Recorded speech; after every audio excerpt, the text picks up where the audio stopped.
for the Texas Historic Sites Division, who will present on recent work undertaken at the TAC's curatorial facility for artifact research, CFAR, to encourage and expand research into legacy archaeological collections from the Mission Dolores, Barnard Hog Plantation, and the Kreischer Brewery, and upcoming projects at sites across the state. Jamie will discuss how these projects have given a new life to older collections by using artifacts as teaching tools, by expanding the documentation of these collections, and by allowing a broader audience to inform our understanding of the meaning of these objects and the stories they tell. Give us 1 second to get squared away. Take it away, Jamie.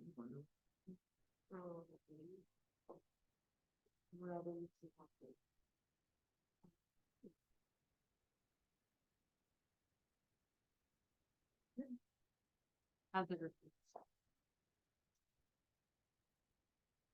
I'm going to move the camera down slightly because I'm a diminutive step.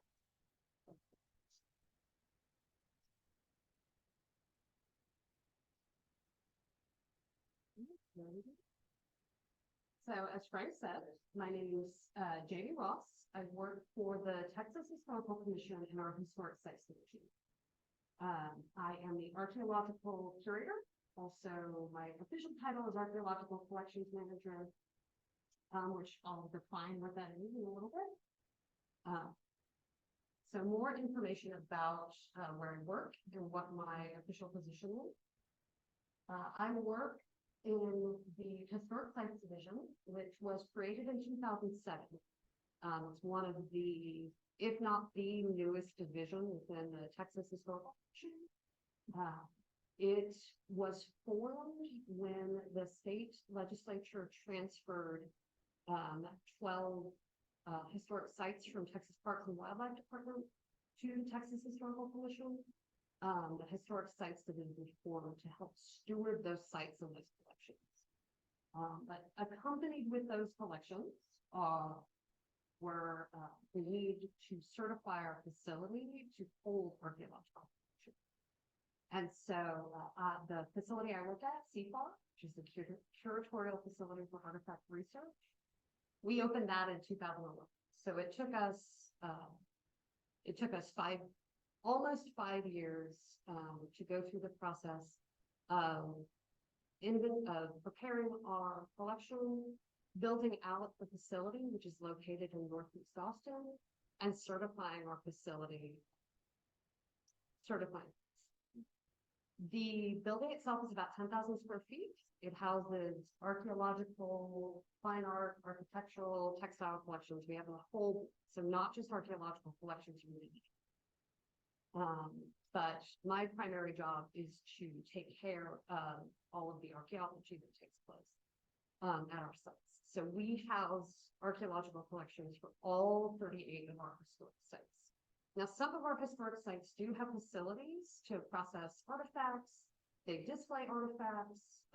We work with all of them in order to make sure that we adhere to whatever the state standards are made. The majority of our collections were transferred by Parks and Wildlife, who we love very dearly. And we're incredible stewards that the legislature determined that these particular collections were outside of the scope of what the mission statement of parks was. And so the Texas Historical Commission got a very big check on caring for these. And so we started that process to discuss some of the projects that we worked on in just a minute. But we also get collections from universities, from privately held collections, local governments. We get contract CRM collections, but all of them are associated with 38 historic sites that fit Gate 16. One of the unique aspects of our facility is that we don't do any contract curation on our. So no CRM firms can contract with us to process or to house any of them, which makes our job both easier and more. One of the challenges that we see to it is we have to rely entirely on the state and on grants to receive any funding to rehabilitate the collection. And so we're really generating, we have to generate a lot of interest in our collection in order to get that.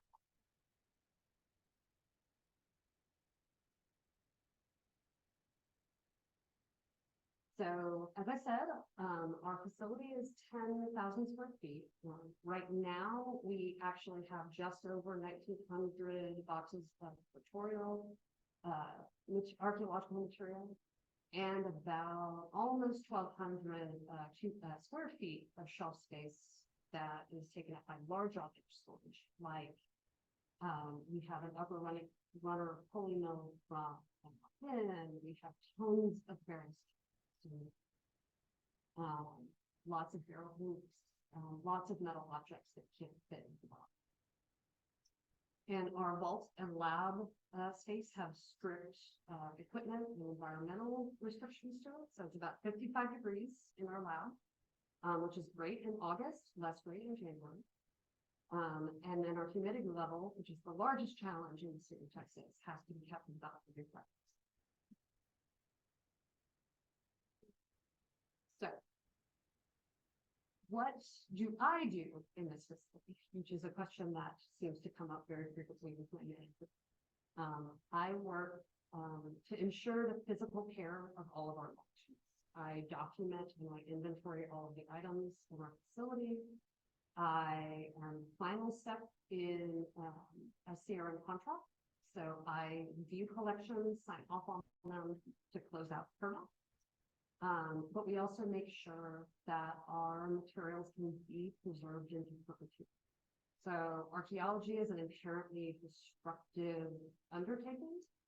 And in that process, we really are housing all that's left behind of work that's been done. And that doesn't just count the physical objects. That's also all the documentation that's associated with it. And all of the photographs, all of the materials, all of the analysis is housed at our facility after a project. I work to evaluate objects, and then I also work to train processors for how to actually care for objects. And I also get to do large object conservation in the field. So this is me working on stabilizing some of our sugar products because those really, they don't fit in.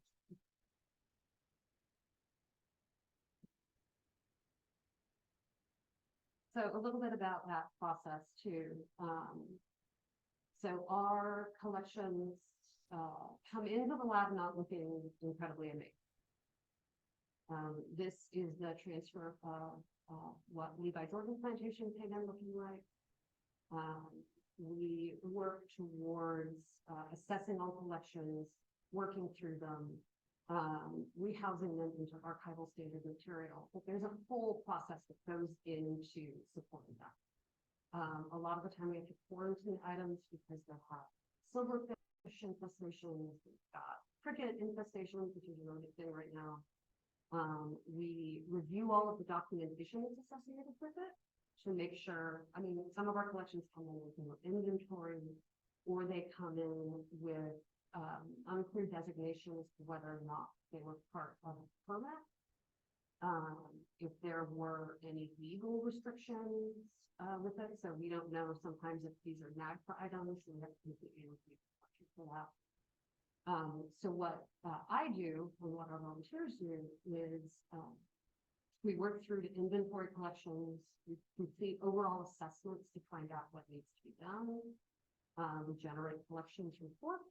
We complete any documentation that's legally required, and then we try and incorporate everything into a permanent archival storage. But part of that collections assessment is determining what the collection's needs are. And sometimes it's worse than others. So we've had instances where we've received drives, files that have nothing on them. We've received collections that have been eaten by mice. We have bags that we open that all of the material from the field bags is degraded. Or we have tags that have nothing on them. And so it's going through each of these collections and determining kind of what needs to be done to them and what the best path forward is. And it's all part of the sustainable collections management cycle. This is from the Society of American Archaeology. You can see field work, step 2. It's only a fraction of the work that actually takes place with these collections. A lot of the time, the percentages are a little bit skewed for funding. A lot of funding goes into generating collections. Very little funding goes into the processing, analysis, curation, storage, maintaining access, maintaining the collection itself, and then enhancing the collection as it goes forward. Our goal is to help encourage development into these later stages. And what I want to talk about today is some of the projects that we worked on and that we collaborated with other groups with in these later stages. So the first one is we have recently undertaken in 2021, we were awarded a Save America's Treasures grant from the National Park Service and the Institute of Museum Records. So this grant, it took about a year for us to scope out and write, and I'm going to talk about that process at the TAS annual meeting. But I want to talk a little bit about what our final deliverables were. And the justification we had for this was this collection, this assemblage, was about 5 different collections. Some were excavated by James Corbin. We had a section that was a collection that was excavated by Kathleen Gilmore. We had another collection that was excavated by Sean Carlson, and then a final one that was by Drew Mabry. So it was actually 5 per month. Those collections had, in some cases, been partially processed, but for the most part, didn't have sufficient documentation for us to come to any conclusions about the nature of the site or kind of its place in these subsets based on the documentation. And one of the great parts that we get to do is we digitize a lot of the slides, so we get to see the hot 70s fashion that the archaeologists were wearing back in the day. So that's been a lot of fun to look back at the photos. So when we got the collection, the Gilmore Collection was not conducted under annual permit, and so there were no requirements for curation. And so those came in looking like the photo that's in the bottom center, where we had items that were wrapped in towels, had them wrapped in receipt tape in some cases. Many of the bags were labeled, and then there were, as you can tell, it's unsorted, so there was no association as far as, like, was this a bottle bag, was this glass, was this ceramic? No, it was all together. The other issue we ran into with several of the collections was, so we had ceramic pieces that they believed were part of a single vessel that we taped together with Scotch tape. And for anyone that's worked with French ceramic from this time period, that ceramic glazes in French faience come off super easily. So we can't easily take off the tape without taking off the most of the bags that we received were part of a processing project, but contained very little to no provenience information. And because of that, all we had was lot numbers, but no lot listed. So we couldn't determine it to one another. And all of the records that we had were paper, written in cursive, which unfortunately many of our college volunteers have no idea.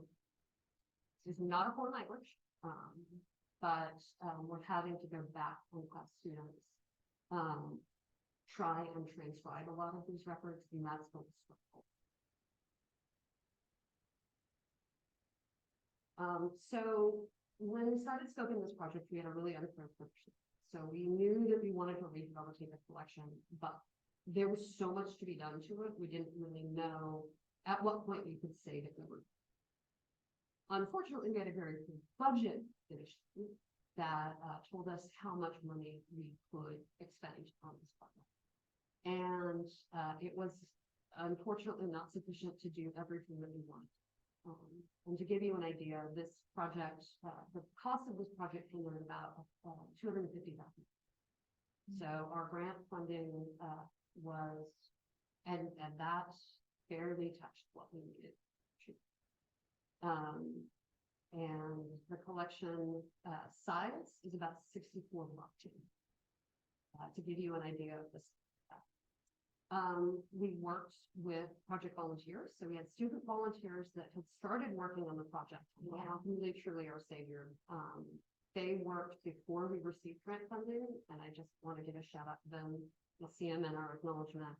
But one of our big pushes was we ended up really requesting additional funding to fund our students, because you really can't get students to come in to wash materials for 8 hours a day for an entire summer without feeling the need to compensate them for that. So what did we? So we first started out by having students do a preliminary inventory of the collection, baseline inventory, and based on material classification, we realized that we had no typing that was done, no classification of indigenous ceramics. And that half of our bones were at a state that they could not be analyzed because they couldn't see the markers on it. So we started with contracting with Dr. Tim Pergola to conduct an inventory and analysis of the ceramics that we have. We had no idea what the ceramics arrangement was, and so that was his goal, was to determine how the ceramics were arranged, and then to give us a way to make the arrangement of our ceramics. So he did a huge amount of work and called and told me that this is like terrible, it's the worst collection he's ever seen, and then we wouldn't get it back. So one of the discoveries that he came across was this on the left-hand side, which is our ceramic that he has only seen at Michigan. This was not highlighted previously by James Corbin or by later analysis at SFA, but Dr. Pergola determined that there is a unique ceramic type that has only been seen at Michigan. He's calling it Dolores Red. He's published an article about it in the Cato Journal. The specific wear is a fine wear, so it's very thin. It has a hematite-rich slip affixed to the exterior after either it's been let or fired, and then that has been either smoothed or varnished after. There was some call that it was very similar to materials that were found at Losa Dice, but I spent a week at Losa Dice and examined those and found no similar materials there. The difference is this material is very thin. All of the other burnished slipware at Losa Dice is utility. And it was never mentioned in the Dolores Red assemblage included 2 rim shafts so that we're able to look at vessel shape, and then 151 body shapes that have been previously. We also contracted with Dr. Mary Prendergast at Rice University to conduct a faunal analysis with their students. This has been extremely extensive. We had 19,416 faunal specimens in our collection. Out of that, To give you an idea of how long it's taken, they've worked on it for a year, and they were able to identify 1,371 of those specimens out of 19,000. They're about 36% complete with processing, but the discoveries that they've made it's a little bit unusual. Things that the Spanish would be popular in Spanish missions for food consumption, such as pigs or chickens, do not appear anywhere in the fauna record. It is all cow, so cow is the majority of the collection. And then the second most prevalent was caprines, so sheep or goats, and then cervids that show up. And then she also identified 2 specimens of a domestic dog and domestic cat, so 2 specimens. She's 36% complete, but we've already increased the percentage that was completed and analyzed by Corbin of this assemblage exponentially. So they have analyzed more than 4 times the number of specimens as James Corbin was able to. We also worked with the Conservation Lab at A&M. They have worked to help us conserve the metal artifacts. I didn't do any before pictures, and I realize now I probably should have done that. It has been wonderful seeing these objects. A lot of the engraving or the etching that you see on the objects we couldn't see it before. Now that it's been conserved, a lot of the detail work is actually. But one of the other wonderful aspects of this is during the documentation, we're also working with students. Specifically, this time around, we worked with Esteban Valderrama from Texas State University. And he is working on a paper that is about the Spanish metal trade and how iron work that you're seeing in New Spain is being imported from mines on the Spanish, on the European continent, and why metal is so significant when you find it in an archaeological record and why it's so heavily points to Spanish occupation. We worked with Dr. Leslie Bush to complete the faunal analysis portion of this. We had to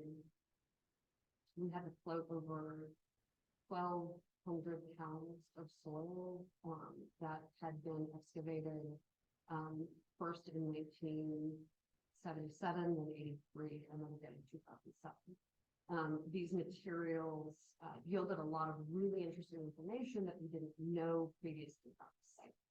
So one of the things that Leslie also did was come out and train us how to do this flotation, because she was not going to float 1,300 pounds for us. We had to do it. So she came and trained members of staff, and then also our summer contracted team. She identified in some of the samples that we sent, she identified some soft pine wood charcoal, which is not native to East Texas, and we are working with her to try and find out some sourcing for them, for those materials. Also, in almost every sample, we found evidence of corn and corn consumption. We found tons of corn cobs and corn kernels, and almost every excavation we were looking at. One of the key features that we had asked all of our analysts to do at the end of the project, when they complete their final deliverable, we asked them, what additional research would you encourage students to engage in, and what materials would you offer? And one of the things that Leslie has pointed out is the pepule count, so the number of kernels that are on the cross section of each corn. Those can indicate sourcing or speciation. And so she was able to provide us a recommendation for additional research that we can do. We still have several items in progress, which is very stressful for me because the grant is due in November. But we are working on our historical ceramics analysis. As part of that, we have a student that's working on a paper on she's working on a paper on import ceramics, Chinese import ceramics that are found in East Texas. This is the French finance that we have. We're also getting INAA analysis on historic ceramics so that we can determine sourcing based on chemical composition of clays and clay body. We're working on rehabilitating the records so that they are available to researchers going forward. And we're also digitizing some of the previous research that was done into the Spanish archives in Seville and then in Mexico. Leslie is also conducting additional macrobotanical and faunal analysis for us for the grid shuttle test survey that was conducted in anticipation of the replica mission at the site. And so one of the things that we're working on is to determine what areas may have been populated across the site. So some other projects we've been working on with our partners. We have been working with Community Cultures Yeast Lab. We had the lead brewer from Live Oak Brewery in Austin, site staff from Kreischer Brewery, who I know have come to talk there before, and then Mara Young from Community Cultures Lab. They've come to CFAR to look at material from Kreischer Brewery that was excavated in but a lot of those materials, such as glassware, hoses, barrel staves, they were trying to identify materials that they could possibly source living yeast cultures out of.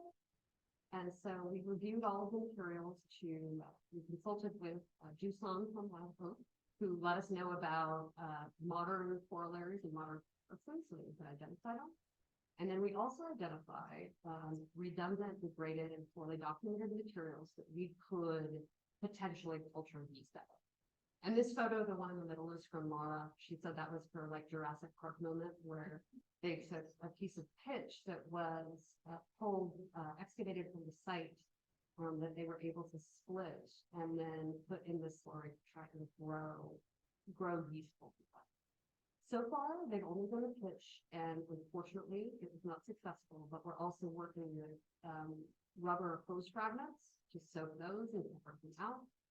We're working on barrel staves that they're splitting and then using a core in growing medium to see if they can find material out of it. And then they're also using a spigot that was located archaeologically, essentially a conservation lab. And the material scraping was on the interior. We're going to track and culture that. This is all in addition to archival research that we're doing to try and locate sources for materials that were used by. So agricultural censuses from the time indicate that hops, for instance, was only grown in Washington County in Texas when there's brewery is active. So we'll be continuing. Another aspect that we've been working on is we've really been encouraging student research projects and outreach within our collection. So we partnered with Rice University's Archeology and Archeology program to encourage their students to develop their theses on legacy collection. And it's part of a larger effort that we're making to kind of explore all aspects of archaeological inquiry as well. One of the students, Phoenix Orta, who is now going to be working on the Mission Gilmore Collection, but she began as a GIS student and created a story map using all of the Texas Parks and Wildlife Department's diagrams and maps in the front of so she created a GIS student. We've worked with the library school at UT to have them work on our collections to develop findings. So a lot of our material, the way that we are using it to move knowledge about archaeology forward is in these. So some of the projects that we've been working on with Rice University and that students have completed is Ansha Bhatnagar worked on a project under Dr. Jeffrey Fleischer at Rice University to look at all of the marbles that were located at Levi Jordan and to compare them to the digital archive of comparative digital American archive of comparative slavery, to look at the differences between marble distribution, what that said about play in use at Levi Jordan. We worked with Elaine Wang under Dr. Molly Morgan to analyze what the buttons and the fasteners at Levi Jordan or at Bernard Plantation said sartorially, like how does that indicate a sartorial policy? Natalie Fest worked on a faunal analysis project at Bernard where she's looking at the differences between faunal materials that were identified as part of that main house, and then compared that to faunal materials that were excavated in Picnic Loop, which is where the encampment or the housing for the enslaved workers on the plantation, and what that said about food choice and food sourcing. And then a ceramics analysis project under Hornhog that was completed by Elizabeth Levine, where she looked at what ceramic patterning said about the culture of. We also used a lot of the materials from Werner Hogg that were surface finds to train students on how to conserve materials, and we found a lot of really cool stuff. We had a lot of bottles that were surface find bottles that were local to Houston. So we have 19th century bottles that are from Houston. But conservation students cannot work on Hogan Trust collections, and so this provided us a great opportunity to both use our collections and to provide them training. The great part about it is that now we have stable outreach materials that our site staff can use to illustrate what these archaeological materials look at. So it's something that people can hold and handle without a part. It's a use of a collection whatever else happens. So we do have other upcoming projects. Right now, I made the mistake of getting another grant that is a federal grant, and this one is a project for involving the public in curating our materials. We're working with a number of subject experts. We're trying to develop a handbook for how we can get volunteers to fully process some of our legacy collections, which have some challenges. So we're working with lithics analysts, metal conservators, faunal analysts, ceramics specialists to help us develop a guidebook for how to process these materials. We're also working on records digitization for online access so that our materials can be compared between sites so that we know if Mission Dolores is unique or if it is very similar to Los Adex or Presidio La Vaquita or San Sabah. And we're also working on youth outreach. So one of the programs that we worked on 2 years ago now was a museum training at an educator training at the Whitty Museum, where we taught educators how to use archaeology displayed in a museum to teach them. And we had many members from Houston Archaeological Society. Super awesome. I just want to thank all of our amazing interns who unfortunately do not get the recognition they deserve. And then staff from all over THC, everyone at Northwestern University, especially Gregory and Mandela, tons of people up here. We work incredibly collaboratively and cannot complete our work without the help of others. And that is all I have.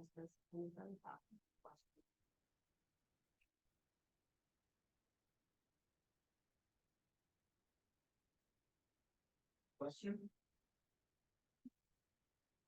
Anyone? It's the lights off. Where are you actually located for this facility? The facility is located in Austin, so we're in, In Charles? it is actually near Tarl. We're located down 93. So we're located in the northeastern part of Austin. It is a very nondescript building. It is, where we also have THC also has another lab, but ours is the main facility that stores artifacts in the future. If you know, Austin is just off 290 near where the big UPS. Where the UPS. And the great part about our facility is you don't actually have to drive through Austin to get to us. We're like on this side. It's like 290, it's right off.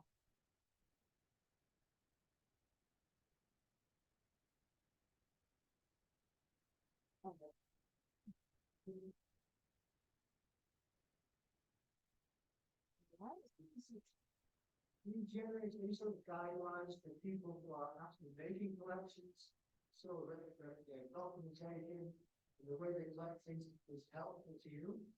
So the question was, what documentation do we generate to help the people that are generating collection funds?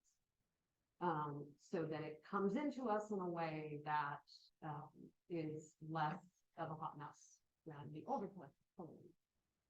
So we work to consult with any CRM firms that come in, any volunteers that come in. 2 years ago, I think, we worked with a student that helped us develop.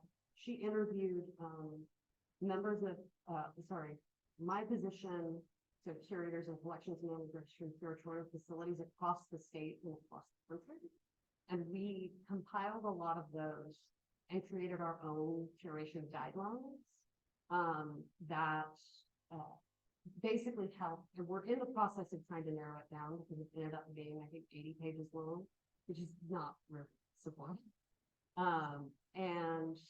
But we do work with CRM firms and work with volunteers, train them, and we provide documentation so that they maintain some type of order to the material supply. And if it's a permanent project, then the state and federal. Right. So there are, Council of Texas Archaeologists has a guide for curation. So it's got standards for curation that we follow, and then also regulations in the Texas Administrative Code and the federal regulations for a lot of these materials.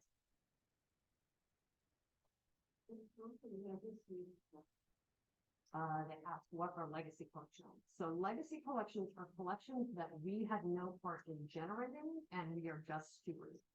So we were not able to influence in any way how those were generated, how they were documented. So they didn't follow any of the guidance that we put forward. A lot of the time, I know that Terry Childs defines legacy collections as collections that have moved past active work. So it's anything that has, anything that is essentially then moved on and closed out by project archaeologists and by communities.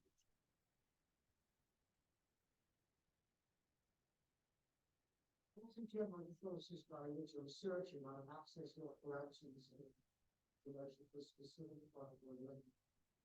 So the question was, what is our access procedure and process? We actually have a access request form, and it requires individuals do not have the ability to come in and do research within our collections unless they have a institutional support.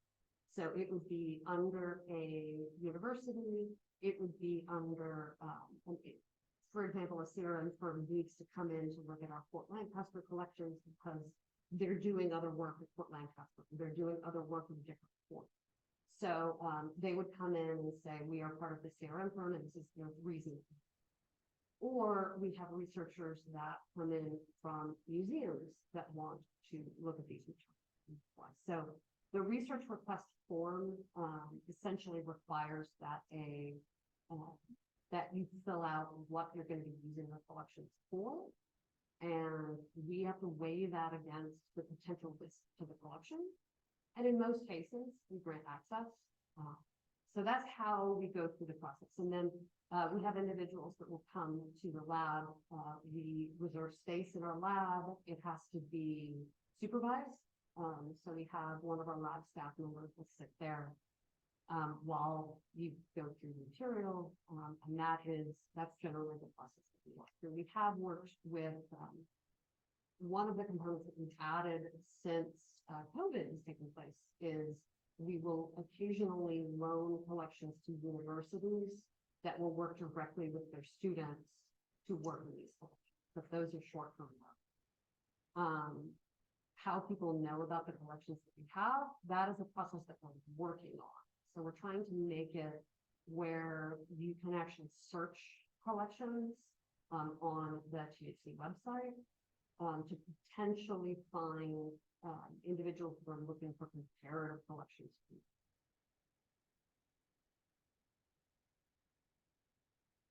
Anybody else?